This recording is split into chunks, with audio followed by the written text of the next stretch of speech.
हरे कृष्णा। तो आज आम चर्चा करिया भगवत गीतार द्वितीय अध्याय 45 नंबर श्लोक। बहुत गुरुत्वपूर्ण श्लोक, बहुत प्रैक्टिकल ओरिएंटेड श्लोक। तो आम देखा श्लोक रे भगवान श्री कृष्ण कौन कहते।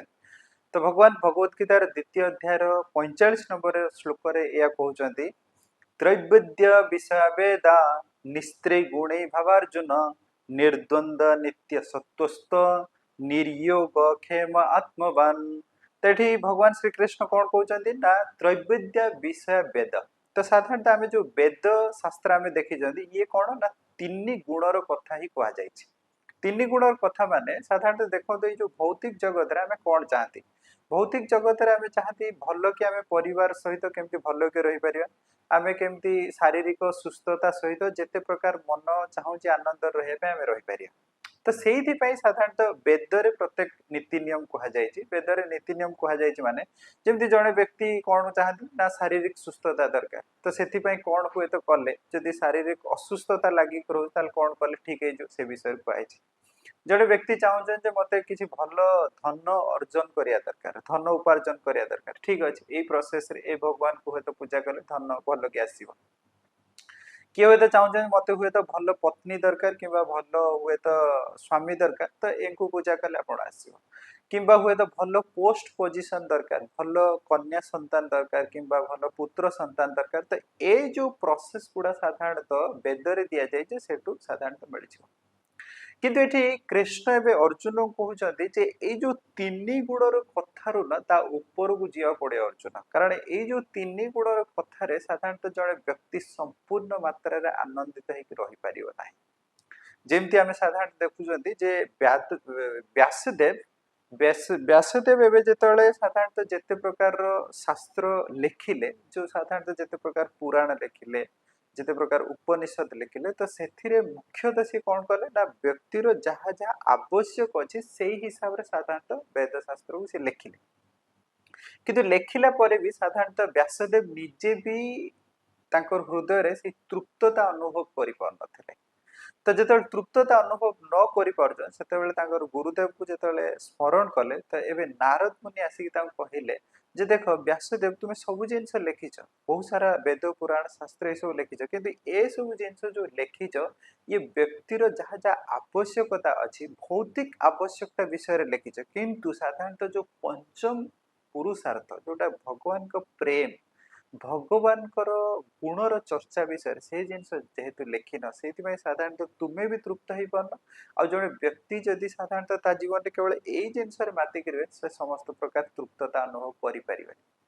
जमी साधारणतः प्राक्टिकालिटी आम जब देखा प्राय तो व्यक्ति देखु आज टाइम रे प्राय परिवार सब जिनस अच्छी, से पाखे भल घर अच्छी, ठीक ठाक धन उपार्जन कर पिला माने भी अच्छा, सब प्रकार थिला परे भी साधारणतः देखो से मानसिक स्तर में सेते मात्रा खुशी रे ना, किंबा हृदय भितर सेते मात्रा तृप्तता ना, से जो साटिस्फेक्शन ना जे मु ठीक ठीक कार्य लगी अच्छी। तो ये जिनसा कौन ना ये साधारणतः आम भौतिक जगत में जहाँ जहाँ दरकार हुए तो आम पाखे अच्छी, किंतु साधारणतः जो भगवान भक्ति से जो जिनसा जेहेतु आम पाखे नाही, किंबा आ गोटे जिनस देखु आपण पाखे ये जो भौतिक दुनिया रे जिते प्रकार जिनस थिला परे भी आपण देखु सुंदर भाव मैनेज करें। भौतिक जगत कनसेप्ट हिसाब से कौन ना, मुझे सब आरामदायक हिसाब से रही, मुझे सब आनंदित हो रही। तो ये जो माइंड सेट जदि रही परिवार रे भी आप आनंद रही पारे। देखो परिवार हो समाज हो से समस्ते आनंदित होते जदि समस्ते चाहती मोर रिक्वायरमेंट फुलफिल हवा दरकार, किंतु रिक्वायरमेंट फुलफिल है मुझे अन्य को साहाय्य बेसी करी, अन्यर दुखटा को केमती अधिक बुझीबी। तो ये हूँ आध्यात्मिकतार कथा। साधारणतः देखो जो व्यक्ति निजर आनंद विषय खोजे, निजे केमती समस्ते सम्मान दिंतु, समस्ते भल पातु, मत ही समस्ते प्रायोरिटी दिंतु, ये हूँ भौतिक जगतर कथा। तो ए माइंडसेट रे देखो जब परिवार 5 जन समस्ते खोजे मत ही समस्ते भल पातु, मुझे तो अन्य कथा बुझुची न बुझुची किसी मैटर करनी, कहीं भी सुख रही पारे। आज टाइम रे मुख्यतः परिस्थिति से किंतु साधारण देखो जो आध्यात्मिकतार कथार कह जाऊँगी से कौन ना, जो व्यक्ति निजर बेसिक रिक्वायरमेंट फुलफिल है सी साधारणतः अन्यर कथा को बेसी ध्यान दौर। कि बहुत समय आध्यात्मिकतार ये भी देखा जाए निज रिक्वायरमेंट फुलफिल हो न हो सी अन्यर रिक्वायरमेंट कि अन्यर मानसिकता बेसी बुझुची अन्य को सेवा करियार मनोवृत्ति बेसी बढ़ाऊँच तेणु सी हूँ आध्यात्मिकतार कथा तो सेमती टाइप तो एबे कृष्ण एवं अर्जुन को बुझाऊँ साधारणतः ये जो वेद बहुत सारा नीति नियम अच्छी ये हूँ तीन गुणर कथा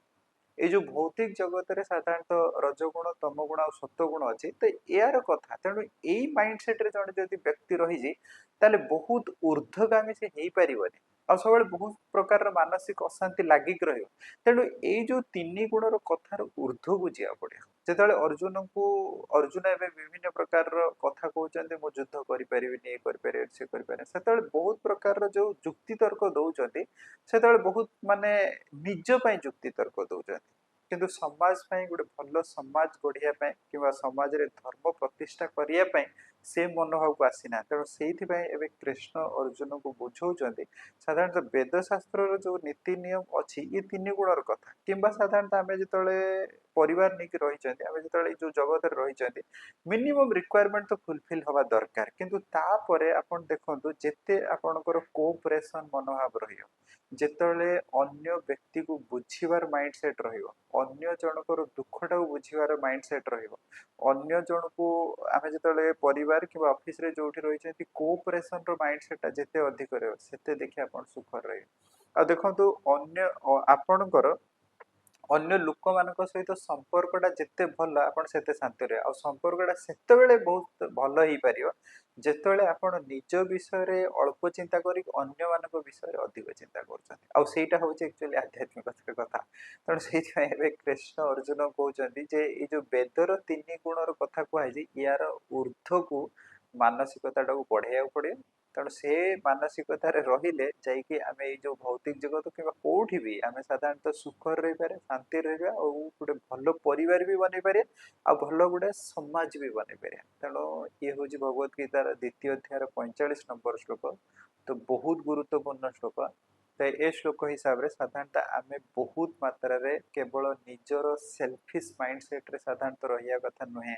आम साधारणतः चिंता करिया दरकार अन्य व्यक्ति केमती साहाय्य करिपारिया अन्य व्यक्ति कथा को बुझीपार अन्य व्यक्ति दुख को बुझीपार तेणु से हिसाब से आम जब कार्य करें आम भी खुशी रहे समाज भी बहुत खुशी रहे परिवार भी बहुत खुशी रहे। हरे